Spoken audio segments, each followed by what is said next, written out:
pues vamos a empezar esta segunda evidencia. Tengo preparadas una exposición sobre el conflicto armado, las causas, las consecuencias y algo de historia de este conflicto armado. Lamentablemente, debo decirlo, lamentablemente porque han habido víctimas civiles desarmadas en este paro nacional que inició el 28 de abril y que a la fecha aún continúa. Eh, Lamentablemente, la violencia ha sido un pan diario de nosotros los colombianos. Lamentablemente, como por redes sociales y por las mismas noticias, confirmamos las víctimas las está poniendo el pueblo colombiano. Y este conflicto armado, este enemigo en común, es un enemigo invisible. ¿Sí? Digo invisible porque hoy están protestando contra el Estado por la reforma tributaria. Creo que ya se vino para abajo. La verdad estoy ajeno al tema porque no escucho noticias, no quiero enfermarme. Creo que va por ese lado. Pero el tema no es la reforma, el tema no es el presidente, el tema no es pueblo que hace protestas, el tema no es Uber, porque hoy creo que los taxistas se pegaron al paro también y están diciendo que por las plataformas ilegales, ese no es el problema. El problema es que nosotros nos estamos matando a nosotros mismos. Los policías le disparan a los civiles contra los policías y los verdaderos protagonistas de este conflicto están allá en sus casas sin la paz. ¿Cuál es el problema que se ve o el que se nos muestra? Es que nosotros vivimos dentro de un conflicto. Colombia ha estado en conflicto consigo misma desde hace muchos años. Y la incapacidad para reconocer ese problema se convierte en el problema mismo. El problema no es la violencia, no es el desplazamiento, no es la pobreza, no es el paro. El problema es que nosotros desconocemos, nosotros no somos conscientes que nosotros estamos siendo educados mediante la violencia. No estoy deslegitimando el paro ni nada parecido porque es un derecho constitucional efectivamente. Y es una manera de protestar y es una manera democrática de actuar. Lo que yo deslegitimizo es lo que se consigue con el paro. Creo yo que democráticamente, aunque no soy muy partidario de la democracia, la mejor manera es saliendo a votar. Es decir, con este paro, Estado o la persona que esté a cargo de la política en este momento, pues bajo sus mandatos y bajo sus derechos y sus deberes, efectivamente manda al SMAT, manda al ejército, manda a la policía, obvio no está autorizado a disparar contra civiles, mucho menos en una protesta, lamentablemente lo hacemos, pero es su deber como Estado proteger a la ciudadanía. Y entonces, pues por eso el tema de los vándalos, el tema del daño al bien público o al bien privado, como sea, y pues en ese orden de ideas, la policía debe hacer presencia, ¿no? Es un derecho, es un deber de proteger el bien público y el bien privado. Entonces, ahí no se consigue nada, porque prácticamente para ellos el paro está deslegitimado. No hay manera de conseguir, creo yo, Colombia no lo han conseguido otros países, sí, pero Colombia no lo ha conseguido. Las personas de hambre, los salarios están bajísimos, etcétera, etcétera, etcétera. Los han gobernado las mismas personas hace 20, 50, no sé cuántos años, los han gobernado, no ha cambiado para nada. Cuando yo he visto que las personas o que este gobierno o que estas personas sienten miedo en las votaciones. Las votaciones hacen todo el tipo de marañas acomodadas para ajustarse a ellos. Prueba de ello, lamentablemente tengo que decirlo, es las elecciones pasadas presidenciales. Se recomprobó que hubo corrupción a más no poder, que hay personas que no existen que votan, que hay personas muertas que no existen que votan, que hay números arreglados, donde era 15 se colocó 115, donde era 4 se convirtió en 400, qué sé yo. Ahí veo yo que entonces sí ellos mismos reconocen que van mediante eso, sí hay una manera de actuar. Cuando uno sale a votar, uno nunca encuentra al SMAT oliéndole a uno gases lacrimógenos, ni aturdidoras, ni nada parecido. Usted sale en todo su derecho afrontar. Creo yo, es una visión. No obstante, Colombia está acostumbrada a este conflicto. Lo peor del conflicto armado colombiano, que un conflicto en un país es algo normal, lamentablemente, ¿sí? Es normal que los países tengan diferencias dentro de sí mismas y hay conflictos han existido en todos los países. Lo particular con Colombia es que ha sido el conflicto más largo del mundo. El conflicto inició por allá en los 40, creo, con los conservadores y liberales, y aún hoy en día persiste ese conflicto. ¿Sí? Dice acá, uno de los fenómenos más alarmantes del mundo actual parece ser de los éxodos de poblaciones enteras, desarraigadas de sus lugares de origen y residencia y por motivos bélicos, que se ven forzadas a buscar nuevos lugares de refugio para salvarse y reconstruir sus vidas por fuera del fargor de las batallas y lejos del control autoritario del gobierno o grupos armados que intentan la exclusividad del poder en sus territorios y que prefieren perder ciudadanos antes de convivir con las diferencias culturales, étnicas, religiosas y políticas. Ese conflicto armado en Colombia, que les digo que ha sido tan largo, pues ha tenido unas consecuencias. Y las consecuencias los invito a que salgan de sus apartamentos y pueden estar en un piso ubicado más del décimo y pueden ver hacia el sur de la ciudad o hacia el norte de la ciudad, allá en las montañas, y ustedes se dan cuenta de esas casas en esas montañas, allá donde el señor Peñalosa hizo la mariposa, para que las casas de los pobres o de los menos favorecidos se vieran más bonitas. Eso es una consecuencia del conflicto armado. Las personas han tenido que salir de esos lugares de residencia donde tienen un modus vivendi, donde ellos mismos han construido su vida, donde ellos no necesitan televisores plasma de 70 pulgadas, ni transmilenios, ni necesitan un montón de cosas que nosotros tenemos acá, sino que allá, cultivando su tierra, sus papas, sus frutas, su plátano, qué sé yo, ellos viven. Pero se ven forzados a salir de allá por esos conflictos armados que parece que no tienen ni protagonista ni antagonista, llegan a Bogotá y a las grandes ciudades y tienen que vivir donde les toca. ¿Y dónde les toca? Pues allá, en los suburbios de la ciudad, a las afueras de la ciudad. Y Bogotá pues, les ha ofrecido, lamentablemente, esas montañas con todo el peligro que eso. La violencia comienza por allá en el 46 y el 58 a causa de ese modelo agroindustrial, cuando se quiso industrializar la agronomía colombiana. Acuérdense por allá, masacres de las bananeras. El gobierno actual de ese tiempo, desconozco quién fue el presidente ni nada parecido, pero sí todos sabemos que las masacres de la bananera es una manera de solucionar un inconveniente que se tenía de una empresa totalmente privada, que era la United Fruit Company, estoy grave para el inglés hoy, hace poco me imagen de la decía, las votaciones somos ciudadanos, pero protestas somos vándales. Muy bien, la United Fruit Company, que se dedicaba a cultivar bananos en toda Latinoamérica, por allá Cuba tuvo su porcentaje y acá en Latinoamérica pues nos tocó a Colombia. Entonces, uno tenía unos salarios bastante bajos para las personas que trabajaban allá, que les pagaba con bananos en cierta parte, los hacía trabajar muchos tiempos con las situaciones más viles y complejas que podían haber. Los ciudadanos se manifiestan y dicen, oiga, no, señor Estado, necesitamos que usted intervenga por nosotros ante esa empresa internacional, la United Fruit Company. Y dice, ah, bueno, perfecto, entonces lleguen a las 8 de la noche acá a la estación del tren y vamos a solucionar ese problema. No sé qué pasó, hay muchas versiones, lo cierto es que murieron miles, no sé si miles o si cientos de personas que protestaban. Y el Estado sí cayó eso por mucho tiempo. Fue un alcahuete más de esa empresa totalmente privada. Desde ahí se empieza a manifestar la violencia en Colombia. Las personas que nos administran nos muestran que la violencia es una manera de solucionar los problemas. Que como lo decía anteriormente, que se prefieren matar a las personas antes de sentarse a escucharlas, que es lo que se necesita.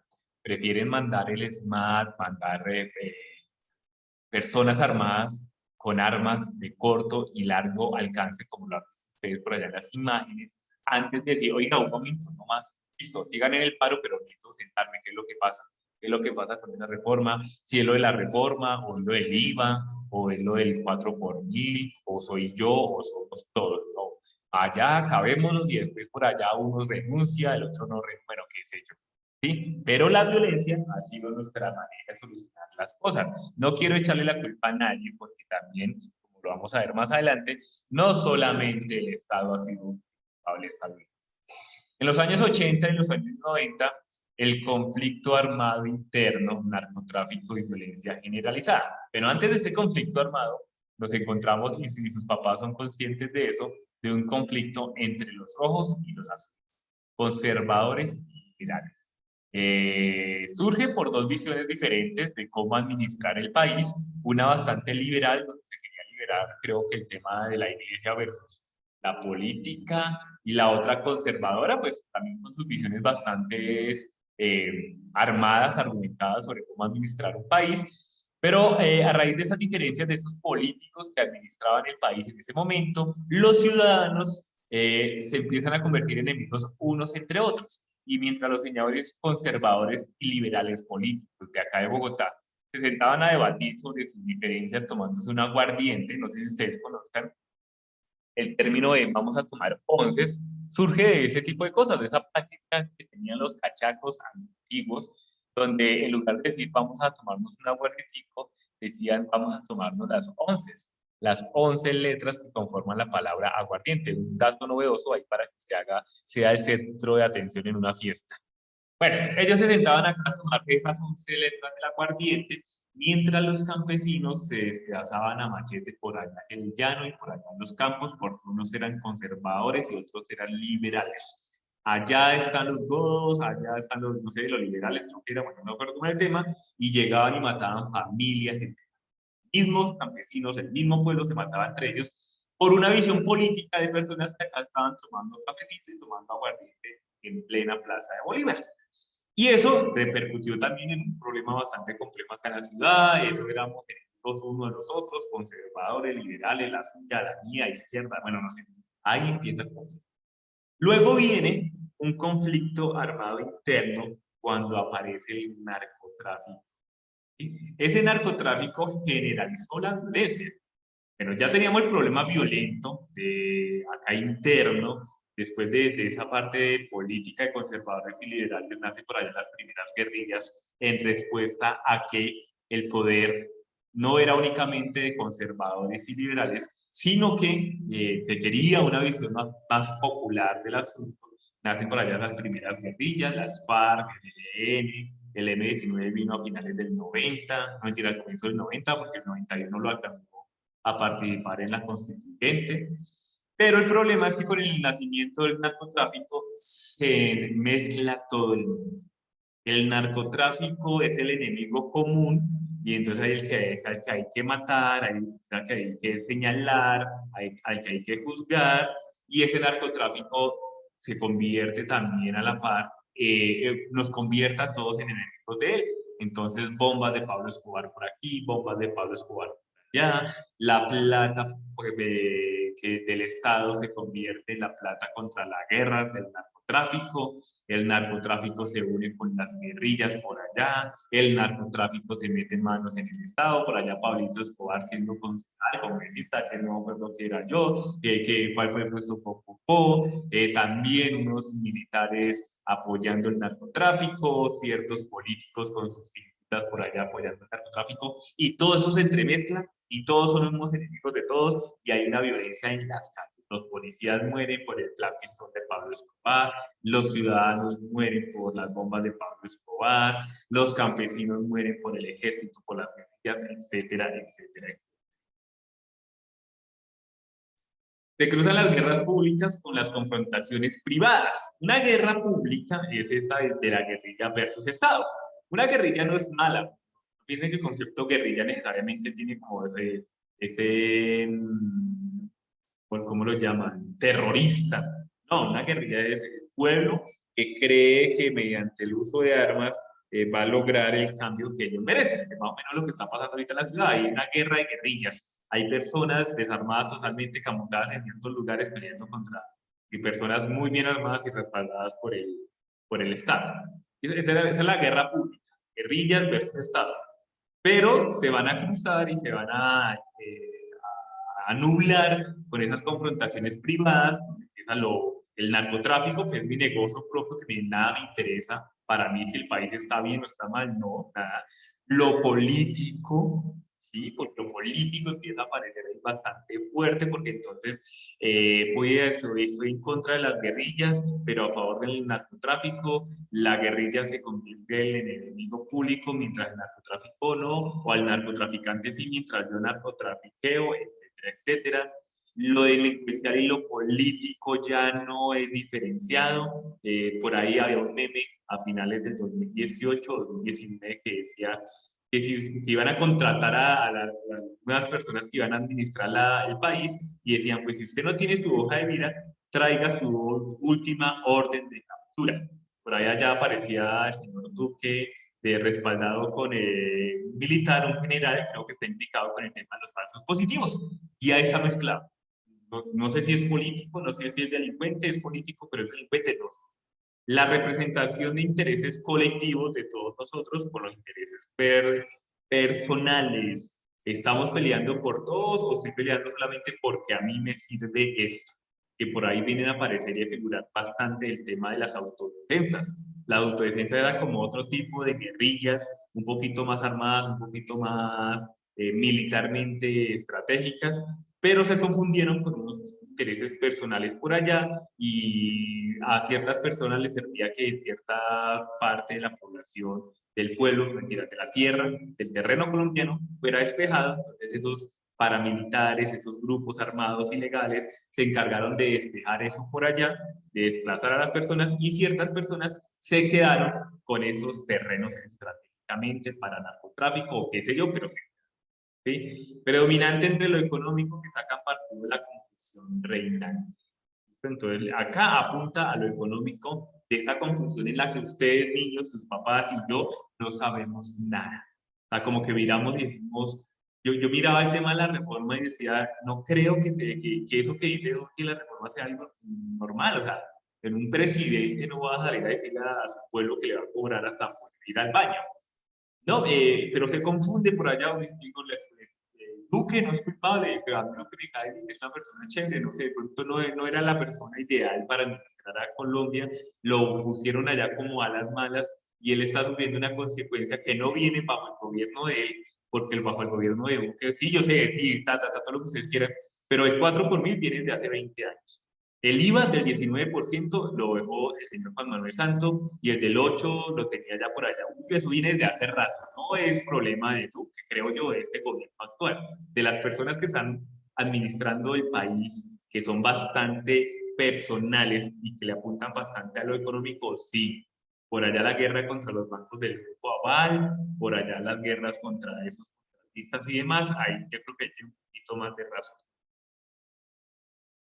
Una identificación nacional para el desplazamiento forzado en Colombia. Entonces, como les decía, lamentablemente las consecuencias directas de este conflicto armado bastante oscuro, bastante confuso, que ya no sabemos quién mata a quién, quién es el bueno, quién es el malo. Hoy por hoy, estos personajes que se están convirtiendo en el enemigo público. El policía, sí, yo sé, está disparando. Yo sé que hay un policía que dispara, que hay 10 policías que disparan. Yo presté servicio en la policía y también sé que hay muchas personas buenas, muchas personas éticas y correctas. Esa persona, vamos a suponer que ese policía que dispara, no dispara porque sí, sí. Los que tengan familiares en las Fuerzas Armadas colombianas, policía o naval o como lo quieran llamar, saben que ellos no pueden disparar y que si disparan ellos son sometidos a juicio. Solamente disparan cuando ellos tienen la orden. O sea que los policías que han disparado en ese momento y que el año pasado mataron por allá a un estudiante y que creo que a la fecha han matado como unas 10 personas, no son ellos, creo yo, no son ellos el culpable, sí, ellos son autor material, pero el autor intelectual está por encima. Si yo administro bien mis estudiantes o mis empleados, sé que ninguno va a tener un arma cuando no la puede tener. El problema está en que entonces que es una persona del pueblo, o sea, es una persona que se gana 1.500.000, creo que gana el policía hoy en día, estos son pueblo, todos somos pueblo. Y los que estamos llevando las consecuencias somos nosotros, el pueblo como tal. ¿Sí? ¿Quiénes vivimos, quiénes pagamos el IVA? ¿Quiénes somos los que sabemos cuánto vale un huevo? ¿Quiénes somos los que tenemos que levantarnos a cocinar? ¿Cierto? Hay otras personas que nunca han cocinado, que nunca han comprado un huevo en su vida y por eso no saben. Ese es el real problema. ¿Quiénes sufrimos las consecuencias? Todos nosotros. Los pobres, los estratos medios, no todos. A la luz de arriba todos somos pobres y todos estamos pagando impuestos. La multipolaridad y las dinámicas bélicas del conflicto armado. Acá hay una polaridad. O sea, acá tenemos de todo. La Colombia tiene absolutamente de todo. Y cuando se acaba uno, aparece el otro. Y cuando se acaba el otro, aparece el uno. Y hay personas que les sirva que no se acabe ninguno. Y entonces tenemos guerrillas. Entonces vamos a decir guerrillas FARC, ELN, M19. Paramilitares, que son los de por allá, los de las Convir y demás. Las Autodefensas Unidas de Colombia, las AUC. ¿Sí? Las fuerzas de seguridad del Estado, los militares, naval, policía, etcétera, etcétera. Los carteles de las drogas. Acá en Colombia, gracias a Dios, ha bajado un poquito, ya en México le está tocando la peor parte, pero acá los carteles hacían sus partes también bastante fuertes. Y los grupos pertenecientes a la delincuencia organizada, lo que en Estados Unidos llamaron la mafia. Todo esto se mezcla y todo eso hace que no sepamos quién es el enemigo. Hace algún tiempo las guerrillas tenían sus partidos guerrillas, es que las guerrillas mataron, es que necesitamos sacar plata contra las guerrillas pusieron bombas, las guerrillas en la ruta de guerra. Después apareció por allá el narcotráfico, la guerra contra el narcotráfico, todo Colombia hoy día contra el narcotráfico, traigan a Estados Unidos y pongan bases militares contra el narcotráfico. Por allá los paramilitares también tuvieron su cuota, también fueron por allá perdonados, nos sacaron a medianoche del aeropuerto El Dorado, las autodefensas también, locales, han tenido su parte por allá, el Estado también, falsos positivos, qué sé yo, la delincuencia organizada, todo eso nos ha traído una guerra, que a la postre nos ha dejado como enseñanza que la violencia es el cambio. Colombia, el país con el conflicto armado más largo de la historia del mundo. Empezamos hace muchos años y no han terminado. Hemos cambiado de protagonista en esta novela. Pasaron de ser conservadores y liberales a ser guerrilla contra Estado, paramilitares contra el pueblo, drogas contra el pueblo y ahorita último estamos gobierno contra el pueblo. Eso nos ha traído esta violencia colombiana. ¿A quién le sirve la guerra? A nadie. Absolutamente a nadie le sirve la guerra. Podemos creer, ay, no sé, a algunas personas, pero ni siquiera a esas mismas personas les sirve la guerra. De pronto pueden ser unos intereses bastante, pero bastante personales los que predominan a la par, donde si pasa uno o pasa lo otro, algunas personas pueden sufrir sus consecuencias y pagar por unos crímenes que se han cometido desde hace algún tiempo acá en Colombia y que a la postre todavía no tenemos culpables, sino que tenemos que fue él, pero él estuvo bajo la orden de Sultanito y Sultanito no estaba, pero Fulanito también y no sabemos. Ese es el problema del conflicto armado de Colombia. No lo vamos a solucionar hoy, no lo vamos a solucionar mañana. ¿Qué cosa nos queda a nosotros? Ser conscientes que tenemos un conflicto armado, ser conscientes que llevamos una historia de un conflicto armado, ser conscientes que no es la única manera de solucionarlo. Saber que cuando nosotros miramos a esa otra persona ya con uniforme, es otra persona, sí, yo sé, están disparando, pero no todos. Las instituciones como la policía y el ejército se crearon con una filosofía y una ideología de protección, ¿sí? Que obviamente desde estos momentos se confundan con la protección de los intereses privados, es cierto, no se lo puedo negar, pero no podemos generar ese odio y ese enemigo público, porque creo que las personas que están allá detrás del poder, con los civiles, les beneficia bastante eso, allá.